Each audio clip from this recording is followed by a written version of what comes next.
അപ്പോൾ ഈ കഥയ്ക്ക് ഞാൻ പേരിട്ടിരിക്കുന്നത് സാനുമാഷും ഞാനും. സാനുമാഷ് എന്നെ പഠിപ്പിച്ച സാനുമാഷും ലീലാവതി, പ്രൊഫസർ ലീലാവതിക്ക് എന്നെ പഠിപ്പിച്ച ആളുകളാണ്.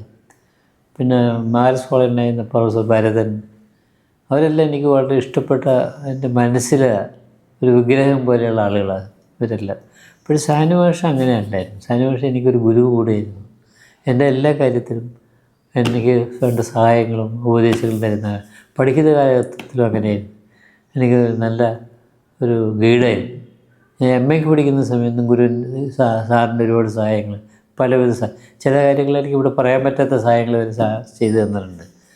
അപ്പോൾ അങ്ങനെ ആ സാറ്, അപ്പം ഞാനിത് കഴിഞ്ഞ് പിന്നെ പഠിത്തമെല്ലാം കഴിഞ്ഞ് ജോലിയായെങ്കിലും ഞാൻ സാറിന് മിക്കവാറും വരുന്ന സമയത്ത് ആഴ്ച വരുമെങ്കിലും ചില ആഴ്ചകളിൽ സാറിന് പോയി കാണും. ചിലപ്പോൾ വൈകുന്നേരങ്ങളിൽ സാറിനോടൊപ്പം ഞാൻ നടക്കാൻ യാത്ര ചെയ്യാറുണ്ട്.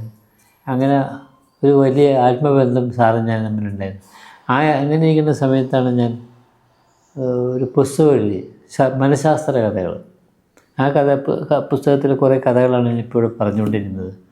അപ്പോൾ അതിൽ ആ പുസ്തകത്തിന് അവതാരി എഴുതിയിരിക്കുന്നത് മുനി നാരായണപ്രസാദിന് അവതാരി എഴുതിയെങ്കിലും ഈ പുസ്തകത്തെക്കുറിക്കുന്നൊരു കമൻറ്റ് സാർ എഴുതി തന്നത് അതിഗംഭീരമായിട്ടുള്ള ഒരു കമൻറ്റാണ്. അപ്പോൾ അങ്ങനെയുള്ളൊരു അടുപ്പൊക്കെ എനിക്കുണ്ടായിരുന്നുകൊണ്ടാണ് സാർ അത് എഴുതി തന്നത് തന്നെ. അപ്പോൾ അങ്ങനെ ഞാൻ ഈ കല്യാണാലോചനയൊക്കെ നടക്കുന്ന സമയത്ത് സാറോട് പറഞ്ഞിങ്ങനെ, എനിക്ക് പറ്റിയൊരു കേസ് കണ്ടെടുക്കാൻ പറ്റിയിട്ടില്ല. അപ്പോൾ സാറ് പറഞ്ഞൊരു പണി, താൻ പ്രസാദിനെ പോയി കാണും. ഗിരിനഗറിൽ, പനമ്പള്ളി നഗറിലെ ഗിരിനഗറിൽ എവിടെയാണ് പ്രസാദ്. മാരസ് കോളേജിലെ ഒരു പ്രൊഫസറായിരുന്നു പ്രസാദ്, ഭാര്യ ഷേർലി. അവർ രണ്ടുപേരും കൂടെ പോയി കാണും. ഞാൻ അവരോട് പറഞ്ഞിട്ടുണ്ട്, പെൺകുട്ടി അവിടെ ഉണ്ടെന്ന് പറയുന്നത്, നോക്കിയിട്ട് വാ, പറ്റുമല്ലേ നോക്കി പിന്നെ തീരുമാനിക്കുക. അങ്ങനെ ഞാൻ അവരുടെ വീട്ടിൽ ചെന്നപ്പോൾ കുട്ടി അവിടെ വിളിച്ച് വരുത്തിയിരിപ്പുണ്ടായിരുന്നു. ആ കുട്ടി കുട്ടി കുഴപ്പമൊന്നും, നല്ല കുട്ടി, പാവം കുട്ടിക്ക് എത്തിയാണ്. പക്ഷേ എനിക്കത് ഇഷ്ടമായില്ല. കാരണം വെച്ചാൽ കുട്ടി കറപ്പായിരുന്നു. അപ്പോൾ സ്വത്തും കാര്യങ്ങളും എനിക്ക് താല്പര്യമില്ലാത്തതുകൊണ്ട് ഞാൻ പിന്നെ അത് വീണ്ടെന്ന് വെച്ചു. ഇപ്പോൾ സാറിൻ്റെ അടുത്ത് ഞാൻ വന്ന് പറയുന്നത്, സാറേ അത് എനിക്ക് ഇണങ്ങുന്നില്ല കുട്ടി, അതൊരു ജോലിയില്ല, അതുകൊണ്ട് വേണ്ടെന്ന് ഞാൻ വെച്ചു. അത് കുഴപ്പമില്ല, നമുക്ക് വേറെ കണ്ടുപിടിക്കല്ല, നീ ഒരു പണി അടുത്ത ആഴ്ച വാ, അടുത്ത ആഴ്ച ഞാനൊരു സംഗതി എൻ്റെ മനസ്സിലുണ്ട്, നോക്കിയിട്ട് ഞാൻ പറയാം. പിറ്റേ ആഴ്ച ഞാൻ സാറിനെ കണ്ടപ്പോൾ പറഞ്ഞ് തിങ്കളാഴ്ച എൻ്റെ കൂടെ വരണം കോട്ടയം. ഞാൻ അപ്പോൾ സാറ് എത്രയോ വർഷമായിട്ട് മാരസ് കോളേജിൽ ജോലി ചെയ്യും. മാരസ് കോളേജിൽ നിന്ന് സാറിന് ഒരു ഏത് സർക്കാർ വന്നാലും സാറിനെ തൊടുവില്ല, സാറ് സേഫാണ്.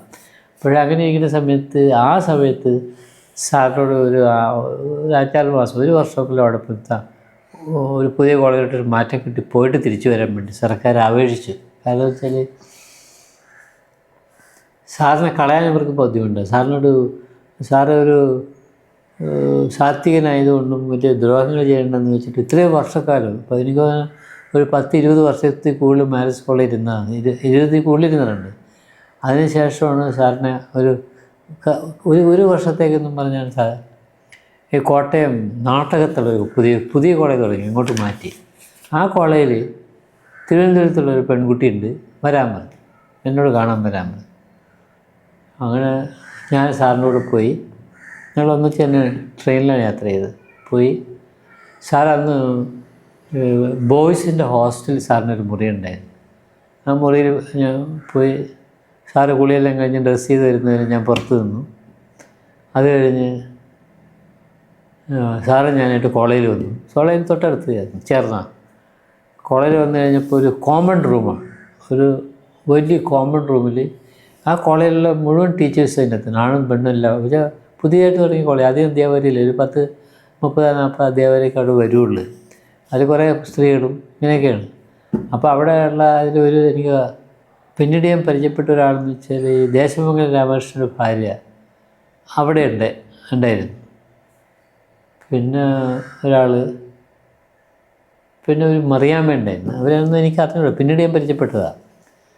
അങ്ങനെ സാറ് പറഞ്ഞത്, ഇതാണ് ഓമന, താൻ അവളോട് സംസാരിച്ചിട്ട് എന്നോട് വിവരം പറയും, എന്താണ് അവർക്ക് താല്പര്യമാണെന്നൊക്കെ അറിഞ്ഞിട്ട് നമുക്ക് തീരുമാനിക്കാം. എനിക്കിപ്പോൾ ഒരു ക്ലാസ് ഉണ്ട്, ഫസ്റ്റ് അവർ സാറിന് ക്ലാസ് ഉണ്ട്. സാറ് ക്ലാസ്സിലോട്ട് പോയി. ഞാൻ ഇവരോട് സംസാരിക്കാൻ വേണ്ടി ചെന്നപ്പോൾ അവർ എണീറ്റിട്ട് പോയി കിടന്നു. അവർ നേരെ ഓഫീസിലോട്ട് പോയി. മേളിലാണ് ഓഫീസ് റൂം. അപ്പോൾ ഞാൻ കുറേ സ്റ്റെയർ കേസ് കയറി നേരെ മുകളിൽ. അപ്പോൾ അവർ പറഞ്ഞ് ഇവിടെ കുട്ടികളുണ്ട്, നമുക്ക് ഇവിടെ സംസാരിക്കാൻ ശരിയാവില്ല, ആകെ പ്രശ്നമാവും, എനിക്ക് പേടിയാണ്. അപ്പോൾ അവർ വേണ്ട, നിങ്ങൾ പോയിക്കോ, ഞാൻ നിങ്ങളുടെ ഹോസ്റ്റലിലോട്ട് വരാം, YWCയിൽ എനിക്കറിയാം, ഞാൻ വന്നോളാന്ന് പറഞ്ഞു. അങ്ങനെ ഒന്നും കൂടെ കൺഫേം ആക്കാൻ വേണ്ടി സാറാമ്മ എന്നും പറഞ്ഞു, സാറാമ്മയല്ല മറിയാമ്മ എന്നും പറഞ്ഞ സ്ത്രീ അവിടെ ഉണ്ടായിരുന്നു. ആ സ്ത്രീയോട് ഞാൻ സംസാരിച്ചു. ഞാൻ പറഞ്ഞു, ഇങ്ങനെ ഞാൻ ഓമനെ കാണാൻ വന്നതാണ്, ഇന്ന ആവശ്യത്തിനാണ്, സംസാരിക്കാൻ പറ്റിയില്ല. അപ്പോൾ എനിക്ക് തിരുവനന്തപുരത്ത് നിന്ന് ഞാൻ വന്നതാണ്.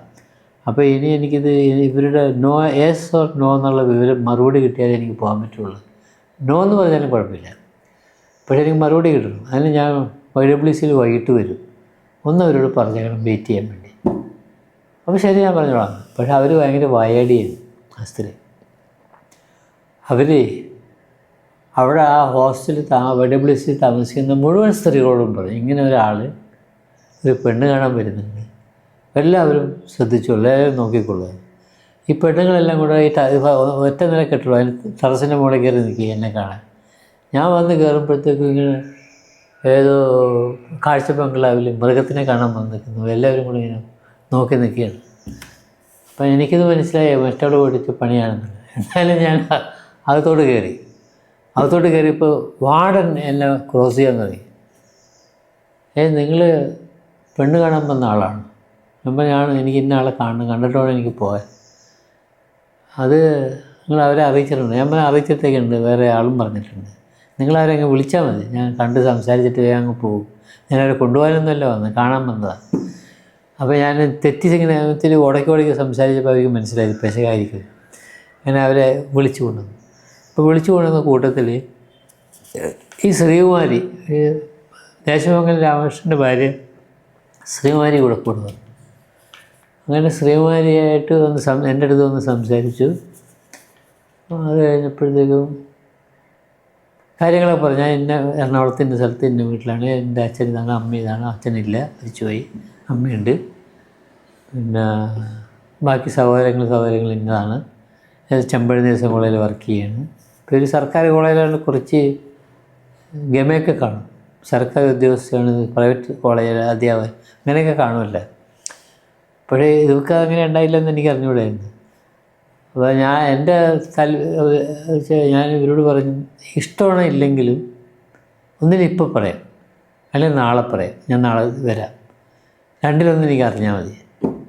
അപ്പോൾ ഈ ശ്രീകുമാരി പറഞ്ഞു, സാറിനെ കോളേജ് വെച്ച് ഞങ്ങൾ കണ്ടതാണല്ലോ, അപ്പോൾ ഇവൾക്ക് ഇഷ്ടമാണ്, അപ്പോൾ ഇവളല്ല തീരുമാനിക്കുന്നത്, ഇവളുടെ അച്ഛനാണ്. അപ്പോൾ സാറ് വീട്ടിൽ പോയിട്ട് ഒരു അച്ഛനോട് ആലോചിച്ചിട്ട് പുള്ളി ഓക്കെ പറഞ്ഞാൽ ഇവളും ഓക്കെ, അങ്ങനെ സമ്മതിച്ചു. അങ്ങനെ ഞാൻ പിന്നെ അവിടെ നിന്ന് പോന്നു ഒരു വീട്ടിൽ. അത് ഒരു മലപ്രദേശവും മധുർമല എന്നും പറഞ്ഞ് കിളിമാനൂരിൽ നിന്ന് വടക്ക് കിഴക്ക് മാറിയുള്ളത്. അവിടെ അന്ന് വണ്ടിയും കുന്തൊന്നും ഉണ്ടാവില്ല, വല്ലപ്പോഴൊക്കെ ഇവരുടെ തന്നെ ഒരു ബസ്സുണ്ട്, ആ ബസ്സിലാണ് പോകുന്നത്. അങ്ങനെ അവിടെ ചെന്ന് സംസാരിച്ച് പുള്ളി പറഞ്ഞ് ഞങ്ങൾ ഓക്കെയാണെന്ന് പറഞ്ഞ് അങ്ങനെയാണ് ഫിക്സ് ചെയ്യുന്നത്. പക്ഷേ അങ്ങനെ സാനു സാറാണ് എൻ്റെ ഭാര്യ എന്ന് പറയുന്ന ഈ സ്ത്രീയെ ഞാൻ വിവാഹം കഴിക്കാൻ വേണ്ടി സഹായിച്ച വ്യക്തി. പിന്നെ അതുപോലെ ഗുരു എന്ന് വെച്ചാൽ എല്ലാ കാര്യത്തിലും ഗുരുവാണെന്ന് പറഞ്ഞ കാര്യം ഇതാണ്.